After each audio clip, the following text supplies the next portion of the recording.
Hello everyone. I just wanted to spend a few minutes to give you a quick update on the third Commodore 128 that I'd been working on from that box of Commodore Computers. And if you haven't watched those videos, I will leave you a link both to the box of Commodore series and also a link to the first part of the Commodore 128 number 3 video. So I kind of made a mess out of this.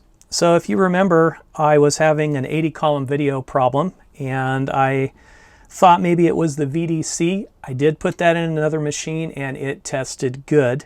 I did upgrade the VDC RAM that's in the system. That was something that I had been wanting to do. So I got that done. And I also replaced the 74LS244 chip as well. And I'll explain why I did that. So I put the new memory chips in, put all the chips back in, and socketed the video area for 80 column, turned the machine on, and had 80 column. But I had this interesting problem where if I just typed a few lines of text, the video darted around and disappeared. And I was going to catch some video of that just to show you what it was doing. But of course, before I did that, I just had to try one more thing. So I thought, well, maybe I caused this somehow because, I didn't do a good solder job on the sockets, or there was something wrong there. So I decided I was going to look at the back. And so I flipped the board over and I looked at the solder work that I'd done, and I realized that I did have kind of a damaged trace. It was a half circle instead of a full circle, and I said, oh, maybe I need to bodge that. Maybe I kind of messed that one trace, that one little spot up. And so I went ahead and cut myself a bodge wire. And I said, well, before I put this bodge wire on, I'm going to go ahead and I'm going to take my multimeter and tone this out. And I toned it out, and there was no problem. The connection was fine. So I apparently lost track of this wire, turned over the board, and decided, well, let me reseat the chips and I'll plug it in and turn it on. As soon as I turned it on, my switching power supply kicked out, like I had a short circuit, and I was like, oh my gosh, what happened? And then lo and behold, I started looking at the board again and pushed through some pins, and sitting on the back of the board was the bodge wire. And actually one of the pins from one of the ICs had punched through it and was holding it in place, and I had created a short circuit. So I was just kicking myself. So I got rid of that, and I said, okay, cross fingers that nothing happened. I plugged in, powered back up. Of course, no short circuit now, no boot either. And so I thought, I better check the voltage rails first, because we might have an issue there. Now I have the two other systems to compare to. So I bravely plugged in my switching power supply again, and I fired up the system. And then what I wanted to do with that was to go ahead and just do a couple of measurements. So I measured 5 volts at the cassette interface just to pick it up there and see what I got. And interestingly enough, I got 4.4 volts, as I do now. My other two systems are right around 4.9 and some change. So right away, I know I've either kind of damaged the power circuitry in here. I thought maybe I stressed a regulator. I haven't figured that out yet.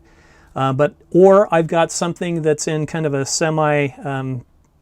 shorted state, like a capacitor that's just now maybe a low value resistor, and it's pulling the power level down.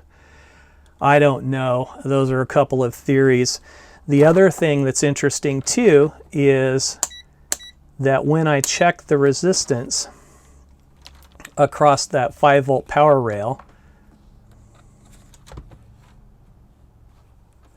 on both the other systems, I pick up about 200 ohms when the system's off. And this one, I get about 24 ohms, and then it slowly, that bleeds off. It almost acts like a capacitor discharging or something. So that resistance continues to get lower as I measure, so it bleeds off. And it'll end up probably down somewhere between 20 and 22 ohms. So we definitely have something messed up here.